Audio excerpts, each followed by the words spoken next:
Today, around 5 million farmers grow cocoa around the world, with 60% of the world's cocoa sourced from Côte d'Ivoire and Ghana alone. Cocoa is a traditional crop in our country, and it's also one of the crops that bring you a lot of income.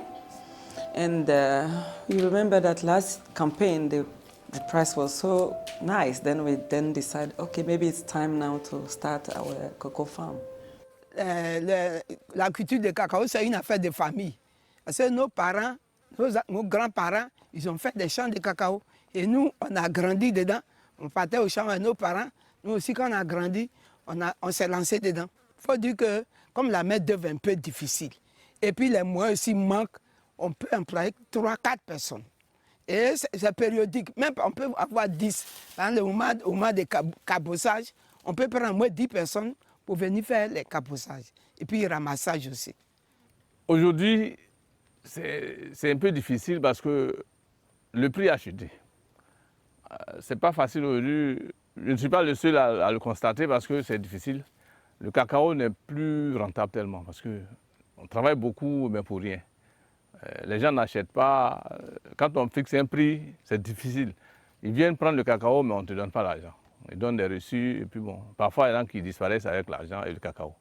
Et donc c'est compliqué pour l'instant. In late 2015, the price of cocoa peaked and then went into decline.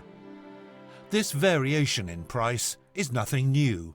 The global market for cocoa has always been volatile, but the decline in price by the end of 2017 has been devastating for some of our farmers and the communities that rely on cocoa. Look, currently we're really facing a major pricing problem, which is affecting the lives of farmers quite drastically. It's also affecting the capacity of some of the governments to operate properly because a lot of the revenue and income comes from cocoa as well. The cocoa price is just out of control of the cocoa farmers. It's a commodity, especially in West Africa. It's difficult to compete on other factors like quality. You're basically dealing with a product that you don't have any control over the price at which you're going to sell it. Vraiment, si la situation n'est pas changée, actuellement on est en train de chercher à faire autre chose. Si la situation n'est pas changée, les chocolatiers, c'est eux-mêmes, c'est leur manger. S'ils n'ont pas fait face à la crise du cacao, là, nous, on va tourner dos, on va faire autre chose pour pouvoir trouver de quoi vivre, pour trouver de quoi à vendre, pour scolariser à nos enfants. The history of the cocoa sector is around what's called the cocoa cycle, which is gyrations of price upwards and downwards every 10 years or so. What happens is prices get very high, $2,500, $3,000 a ton, farmers go out and they go and plant cocoa. This is particularly a problem in Côte d'Ivoire and Ghana, where there's been an acceleration in deforestation as a result of that. There is then an overabundance of cocoa, and as a result, the price crashes. In December 2017, the price of cocoa reached another 4-year low. The resulting drop in incomes for farmers has affected their families, their children's education, and wider communities. Some farmers have abandoned cocoa altogether in order to grow alternative crops. Enfin, comment tu ne le fais pas? Je préfère souffrir comme ça au lieu d'aller voler et puis on va m'envoyer à la maca. Donc c'est ce qui fait que nous sommes toujours assis en brousse ici. C'est ça qui est là. Parce que je ne peux pas abandonner pour aller voler. Même si je ne gagne pas de l'argent, mais la terre, là, je peux prendre pour exploiter la banane, l'igname, pour aller vendre. Mais en ce qui concerne le cacao, où nous allons là, vraiment, c'est seulement que ça ne nous arrange pas. Parce que tout ce qu'on doit prendre pour entretenir le champ, on n'a pas l'argent pour payer. C'est trop cher. The drop of cocoa price just added to push more farmers into a direction that is unknown to them. And as a result of that, we have a lot of challenges uprising, more abuses, and yes, it has caused a lot of children fall out from schools. Avec la baisse du prix, pas forcément, mais nous sommes endettés, nous sommes fait endetter. dans des autres structures, c'est-à-dire auprès des gens, des bonnes volontés, pour que l'enfant continue à l'école, parce qu'on ne peut pas les abandonner comme ça. Il fallait s'endetter. Et bon, en comptant sur le même prix du cacao, parce que nous, on espère toujours que les gars achètent, mais on attend. Mais on ne peut pas laisser les enfants parce que, bon, il fallait se débrouiller quelque part, s'endetter et puis, bon, faire face à leurs besoins. The future of cocoa and of those farmers depends on a broad, cohesive strategy that includes everyone, the industry, the farmers and their governments. Well, we look at what are the drivers that drive a farmer's income, the farm size, the productivity, the age of the trees, what kind of inputs he's using. Price decrease affected all programs heavily because these were more than 30%. And when we have one objective, the increase of living income on the cocoa farmers and their families, this burdens these objectives quite hardly. Some estimates suggest that maybe a farmer loses as much as 40% of his crop to pests and diseases, and many of the farmers find it very difficult to get the right inputs or to afford the right inputs. So this is really a bit of a vicious cycle. He has the losses, he could control them but can't get the cash to do it, and so he finds himself just sitting back and letting his farm produce much less than it potentially could. Au fait, le champ de mon papa là, c'est 37 hectares. 37 hectares aujourd'hui, ce qu'il y a en fonction, ça vaut même pas 15 hectares. Ça ne vaut pas 15 hectares. Tout est mort. Et comme ça ne paye pas bien aussi, nous sommes obligés de tourner dos. Actuellement, si notre besoin c'est pour faire les VA. The price of cocoa has begun to rise again, and this could give us as an industry an opportunity to transform farmers' livelihoods forever. The challenge is clear. In a world of economic cycles, climate change and farmer poverty, it's vital that everyone in the industry comes together to take cocoa production into the 21st century. That means going beyond a focus on yields. For a long time, most of the work that was done in the cocoa sector was based on increasing productivity, helping farmers reach higher production volumes and thereby increase their income. And with this quite dramatic price drop, it's made it very clear to everyone in this sector, from industry to governments to NGOs to people like me, that we can't just look at yields, we also need to look at prices, we also need to look at production costs, we also need to look at access to market, at income from other crops, income from outside of the farm. Something I'm hearing more and more is everything we've done up to now has gotten us here, but it won't get us there. And so we need to really rethink our approaches. We need new approaches because the current approaches are simply not sufficient to get us there. Quelle est la perception du producteur de la notion de durabilité? Pour le producteur, effectivement, la durabilité renvoie à comment il réalise suffisamment de revenus dans la cacaoculture pour assurer les besoins quotidiens et garantir son pouvoir d'achat et envoyer ses enfants à l'école. Donc, la question des revenus est essentielle pour le producteur. Pour l'industrie, c'est garantir l'approvisionnement. The question is when will we be able to develop business models with farmers that really get them out of poverty? So far, we have basically failed to do that. We should be focusing on cocoa farming as a business. So, and based on that, we have a way forward to a sustainable livelihood. At the moment, there's a lot of work going on, but it's very much in pillars, and it needs to come together, because if we don't have system change, we don't have mindset change, and perhaps behavioral change, we won't achieve this outcome that we must achieve. Comment garantir l'approvisionnement? Et donc, la solution que nous devions rechercher, c'est quelle est l'approche intégrée que nous mettrions en place pour permettre au producteur de pouvoir faire face à son défi et en même temps permettre à l'industrie de faire face au sien. C'est d'ailleurs l'essence même de la durabilité. Et donc, nous pensons que la meilleure façon, ou du moins l'une des façons d'apporter une solution à la question des revenus du producteur, c'est de pouvoir lui garantir une politique de diversification contrôlée. Je dis bien contrôlée parce que la diversification non contrôlée est une menace pour l'agriculture. And it's also about making cocoa attractive to future generations, the children of our farmers. When you talk with children, they say, I don't want to become a farmer. Then when you ask why, it's too difficult. This is the first answer they give to you. And then you say, and can you develop further? And look at my father, still poor. Les enfants, ils ne peuvent pas, puisqu'il n'y a rien. Ils n'arrivent pas à manger bien. Quand ils sont malades pour les soigner, on a tous les problèmes parce qu'on n'a pas l'argent. Le marché est devenu très cher. Il faut pouvoir payer tout. Tout, on paye tout pour manger. Tu as le cacao, même pour trouver un acheteur, c'est encore difficile. Donc vraiment, les enfants, ils ne sont pas vraiment contents de nous suivre dans notre travail. C'est quand on vient, tu as fait, tu as construit, les enfants ont vu, on dit, ah, mon papa, maman a fait ça, ça a réussi, je vais faire aussi. Donc vraiment, nous, on peut leur dire de faire, mais ça sera difficile qu'ils acceptent. Présentement, les enfants, vraiment, ils n'aiment pas aller au champ. Parce qu'en allant au champ, c'est là qu'il faut connaître ce qu'il faut faire. Mais si aujourd'hui, les enfants ne vont pas au champ, donc ils n'ont pas envie de faire comme ce que nous avons fait. Every day we lose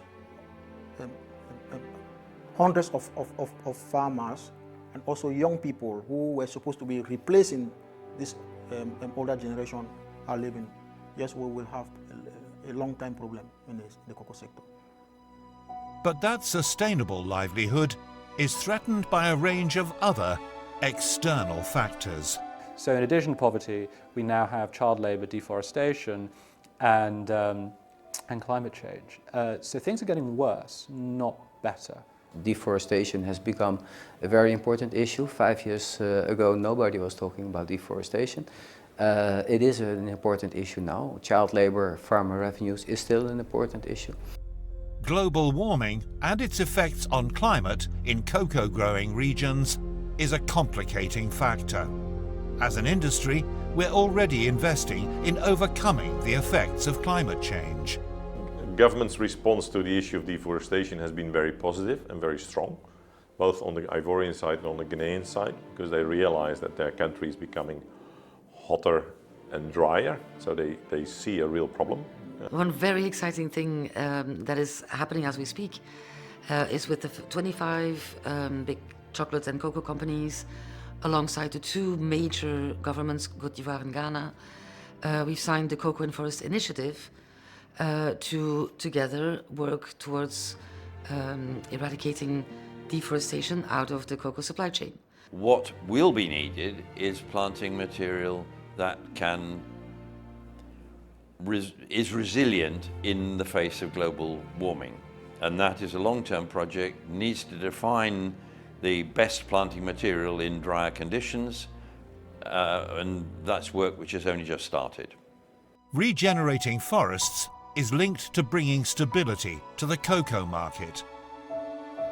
Mitigating the effects of the price cycle on farmers will limit deforestation because income will be more secure. And farmers will feel more secure if they grow a wider range of crops to achieve self-sufficiency and generate income from crops other than cocoa. Je vois l'avenir est très sombre. Parce que là, aujourd'hui, c'est difficile. Pour entrer, tu as vendu le camp, mais pour entrer en possession de l'argent, c'est un peu difficile. Donc, nous, ce qu'on fait aujourd'hui, on a train de couper les plantes là pour pouvoir mettre quelque chose qui peut nous rapporter. Hein, les bananiers, à 6 mois, 7 mois déjà, ils peuvent avoir banane pour manger, ils peuvent vendre. Il y a des gens qui payent. Mais le cacao, on ne peut pas manger. C'est uniquement vendre aux blancs, ceux qui ont les forces. C'est là-bas on vend le cacao. Or, si moi j'ai fait ma banane, j'ai fait taro, je peux manger sur place. Donc vraiment, on veut diversifier le cacao. Il faut faire autre chose. Sinon, dans l'avenir, là, nous-mêmes, on va mourir si on dit que ce cacao seulement on va faire. Donc d'ici peu de temps, si en tout cas, ceux qui ont cette affaire, même s'ils ne font rien, là, cacao là va même plus exister. Parce que là, à partir d'aujourd'hui, là, nous n'avons plus de courage de dire qu'on va faire encore cacao. What I've noticed in the last few months since the price drop is There's been more and more focus on diversification, meaning having other crops on your farm, perhaps having some income from outside of the farm. First of all, because it makes you more resilient to shocks. So when the price of cocoa goes up and down, you have other things that you can fall back on. But second, it also gives you a source of income at other times of the year when you might not have an income from cocoa.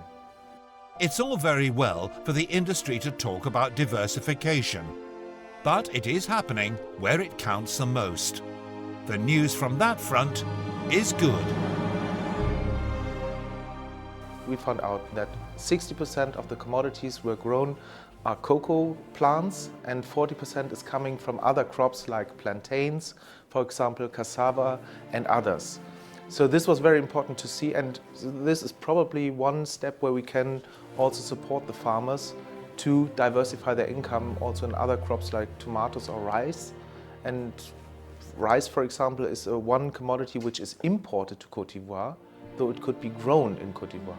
La problématique actuelle du cacao est une opportunité pour les pays producteurs parce qu'une telle approche de diversification pourrait permettre de réduire, de changer le sens de la balance commerciale. Quand on prend la balance commerciale de la Côte d'Ivoire, on va se rendre compte qu'il y a beaucoup de produits alimentaires à l'importation.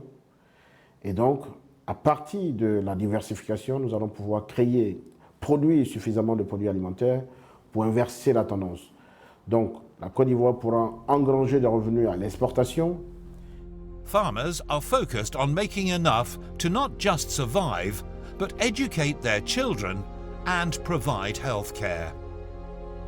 So there's a number that represents a living income. One of the areas that we're working on in the cocoa industry, but also outside of it, is exploring the applicability of what we're calling the living income. In other words, what is enough that a cocoa farmer should be earning, can be earning, to feed themselves, to pay for basics like education and healthcare? What is that number? And the idea is that once you've identified what that number is for a farming enterprise, the industry can then begin to develop a strategy around how to reach it. What happens right now is that everybody in the industry comes at the problem from a different angle. Si c'était moi qui commandais, qui avait les moyens pour diriger ces machins, c'est que, en tout cas, j'allais donner beaucoup de moyens aux paysans. Parce que travailler au champ, c'est très difficile. Vous voyez, toute une année, il pleut, la route n'est pas bien praticable. Vous travaillez pendant près de 12 mois et puis à la fin, il n'y a rien. Donc il faut que l'État essaie d'aider, créer des structures où on peut avoir de l'argent. Vous voyez, des prêts, et ça peut encourager. This is not news to the farmers. They already know how important diversification is to achieving a living income. Understand that there is no one cocoa farmer who doesn't apply or grow other crops. It is like a tradition to cocoa farmers that we grow alongside our cocoa trees, bananas, plantain, cassavas, name them, vegetables. That is what we do every day in our lives. So is the industry responding to these diverse challenges?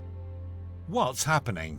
It's a core part of our approach is what we call a farm development plan, which is a multi-year plan on a farm co-created with the farmer to understand how that they can create a diverse source of income, rehabilitate their farms and change their farms into being farming businesses so that they become entrepreneurs and they succeed in working themselves out of poverty. And the principle behind what we're trying to achieve is to create a self-driving, self-sustaining and scalable solution for the farmers and the service providers around those farmers.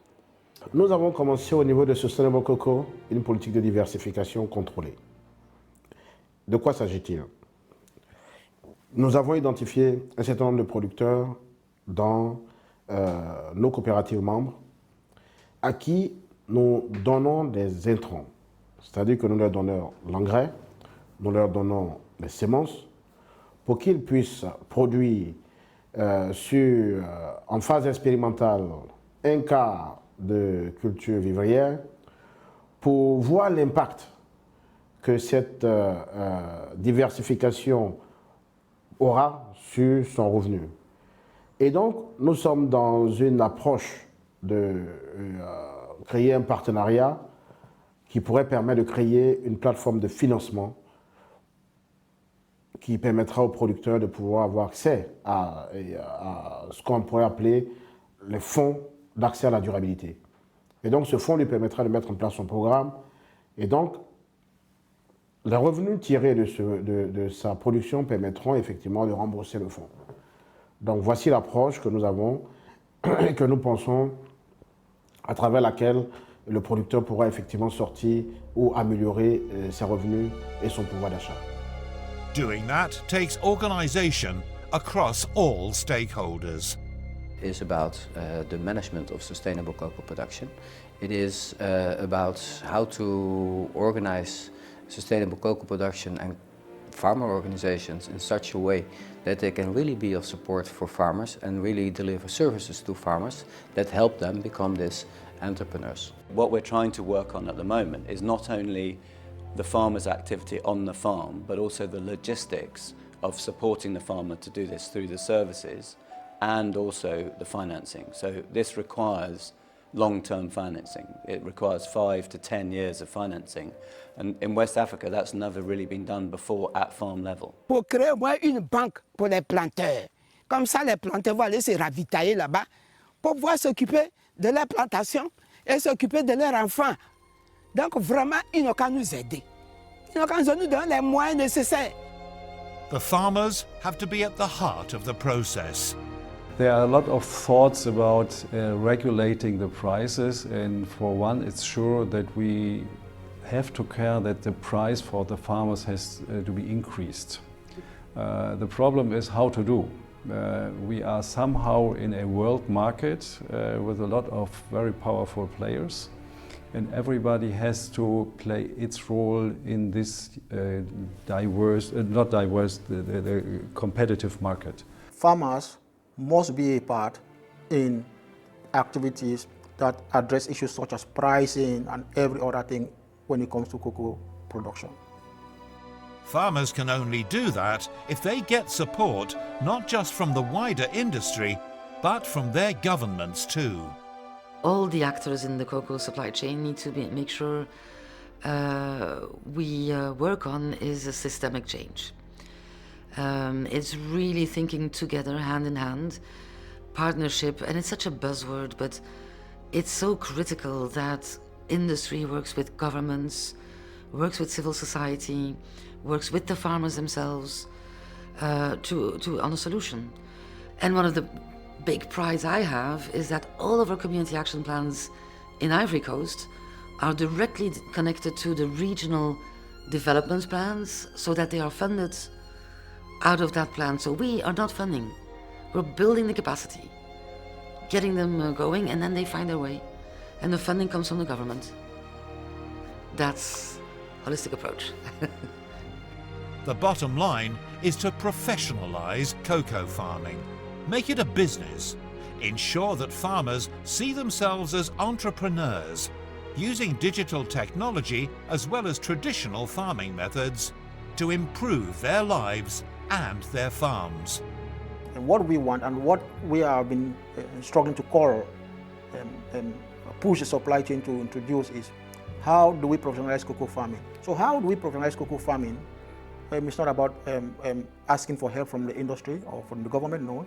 But as right, we have as right to have a business, to be registered and deal with our partners. Now we are providing thematic training to help these producers to manage their farms like a business.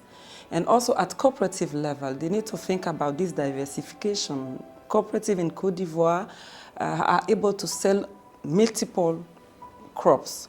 So they can be selling cocoa, but also they can collect, for example, cashew or collect cotton. But right now they are still focused on cocoa. Then we train them on the fact that they have to look around and see others' opportunity to be able to diversify their source of income. Farmers are starting to use technology to help them manage their farms better, like smartphone apps that deliver training, track weather, and assess the health of their crops. And technology transcends literacy. You have people who don't know how to write A, but who are so brilliant in terms of business management. It's not because they are not educated that they can't become a businessman. They can't become a businessman. They just need the platform. Let them have the right platform. Let them try, make their error, learn from their error, but let them do it themselves. This is what we need. People who really identify the potential and help them. This is about leadership. I can't be the one managing one sector. Let others come up and shine also. Nous pensons que la problématique actuelle du cacao est une opportunité pour l'ensemble des pays producteurs et l'industrie du cacao. Les pays producteurs, à travers une bonne politique de diversification, pourront créer des revenus additionnels, pourront permettre aux producteurs de pouvoir accéder à de meilleurs revenus, améliorer leur pouvoir d'achat. Et pour l'industrie, c'est une opportunité pour sécuriser son approvisionnement. Parce qu'en l'état actuel des choses, aucun acteur n'a la garantie que dans 15-20 ans, on va continuer à avoir du cacao. The established cocoa industry, cocoa trade, the chocolate industry, and even the food trade in the countries, and last not least the consumers, they play their role as well, and everybody has to see, not saying that they try to help the cocoa business in enhancing the livelihood of farmers and perhaps try to avoid the deforestation. Everybody has to look himself what he can do for supporting this future of the cocoa. A dialogue across all stakeholders is needed. The industry, NGOs, governments, national and local, and most of all, farmers. We don't want to talk about the issue of pricing, we don't want to talk about this and that, we want to talk about how together we make the sector sustainable. A sustainable, diversified future will attract the next generation of farmers. And if they have the right training and support to be entrepreneurial, they can innovate as well as sustain cocoa production at the right price and quantity. It can only be done if every stakeholder makes their contribution to the future for cocoa.